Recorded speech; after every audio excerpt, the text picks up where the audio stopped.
Πάμε τώρα στην ενότητα το σύμπτωμα. Μαζί μου είναι ο κύριος Πατέλης. Καλώς ήρθατε, είστε αγκιοχειρουργός. Κρύα άκρα. Πού οφείλεται ως σύμπτωμα, τι σημαίνει, είναι κακή κυκλοφορία όπως συνηθίζει να λέει ο κόσμος? Μπορεί να είναι κακή κυκλοφορία, αλλά μπορεί να είναι και μια φυσιολογική αντίδραση του οργανισμού. Είναι ανησυχητικό όταν επιμένει, παρά τα μέτρα που παίρνουμε για να προστατεύσουμε τα χέρια και τα πόδια μας. Δηλαδή, αν βγούμε το χειμώνα έξω και παγώσουν τα χέρια μας, αυτό είναι φυσιολογικό. Αντίθετα, αν φοράμε γάντια ζεστά και εξακολουθούν να παγώνουν τα χέρια μας, τότε είναι κάτι που πρέπει να το κοιτάξουμε. Λοιπόν, όλοι το έχουμε βιώσει αυτό, είτε για τη χαμηλή θερμοκρασία, είτε για πολλούς λόγους, είτε γιατί έχουμε πλύνει τα χέρια μας με κρύο νερό και μετά αργούν λίγο να επανέλθουν. Πάμε όμως να δούμε στο βίντεο wall εδώ το σύμπτωμα αυτό, τι μπορεί να κρύβει από πίσω. Έχει πολλά πράγματα. Λέτε ότι μπορεί να είναι μια φυσιολογική αντίδραση που να σχετίζεται με το φύλο και την ηλικία. Δηλαδή. Πρώτα απ' όλα οι ηλικιωμένοι. Στους ηλικιωμένους είναι φυσιολογικό και τα κάτω άκρα και τα άνω άκρα να είναι λίγο πιο ψυχρά. Το φύλο, οι γυναίκες έχουν χειρότερη κυκλοφορία στο δέρμα, άρα είναι φυσιολογικό κάποιες κρύες μέρες να νιώθουν περισσότερο κρύα τα χέρια τους και τα πόδια τους. Και οι ορμόνες οι γυναικείες μπορούν να παίξουν ρόλο σε αυτό το πράγμα. Οι αλλαγές του καιρού επίσης. Ναι, είναι βέβαια. Φυσιολογικό δεν είναι αυτό? Αυτό είναι φυσιολογικό και προκαλεί μια φυσιολογική αντίδραση του οργανισμού. Προκαλεί αγκιοσύσπαση στα μικρά αγκία που βρίσκονται στο δέρμα μας, άρα τα χέρια μας και τα πόδια. Άρα, δηλαδή, αν βγούμε να περπατήσουμε έξω μια κρύα μέρα, είναι λογικό ότι αν αφήσουμε τα χέρια εκτεθειμένα, αλλά ακόμα και τα πόδια που δεν είναι εκτεθειμένα, μπορεί να παγώσουν. Βέβαια, άμα δεν φοράμε τα σωστά υποδήματα και κάλτσες, θα παγώσουν. Θα παγώσουν.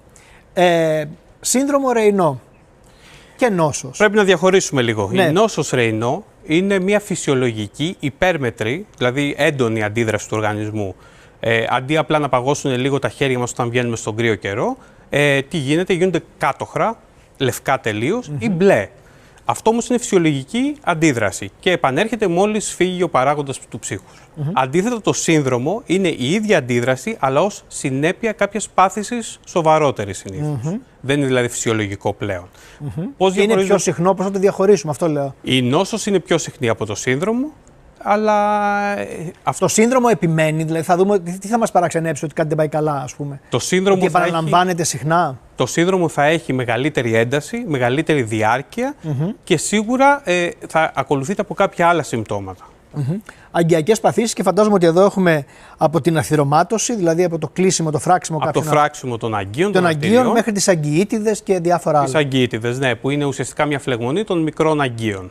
Τώρα να μην τους ανησυχήσουμε, αλλά μπορεί να είναι πρόδρομο σύμπτωμα ότι παγώνουν τα χέρια, τα άκρα γενικότερα μιας κακής κυκλοφορίας και ενδεχομένως μιας αθυρωμάτωσης που υπάρχει. Βέβαια, βέβαια. Ιδίως στα κάτω άκρα, το να έχουμε ψυχρά άκρα και να μην μπορούμε να περπατήσουμε μια απόσταση βάδισης 200-300 μέτρα με άνεση, χωρίς να σταματήσουμε, είναι σοβαρή ένδειξη ότι υπάρχει κάποιο πρόβλημα. Υπάρχουν και νευρολογικές παθήσεις, ωστόσο, που μπορεί να σχετίζονται με. Όπως? Βέβαια, όπως το σύνδρομο Καρπιαίου Σωλήνου που έχουν πολλοί άνθρωποι που δουλεύουν σε υπολογιστή.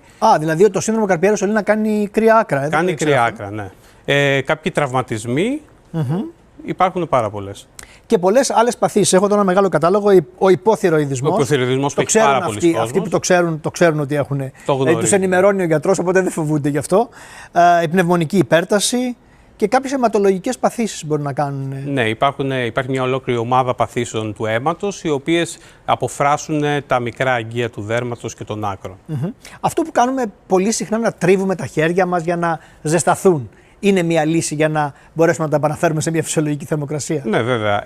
Ουσιαστικά στον ψυχρό καιρό γίνεται μια αγκιοσύσπαση του δέρματος, η οποία προκαλεί τα ψυχρά άκρα. Οπότε προσπαθώντας να τα ζεστάνουμε ή βάζοντάς τα σε γάντια ή κάλτσες στα κάτω άκρα, είναι το πιο φυσιολογικό που μπορούμε να κάνουμε. Δηλαδή να τα ξαναζεστάνουμε.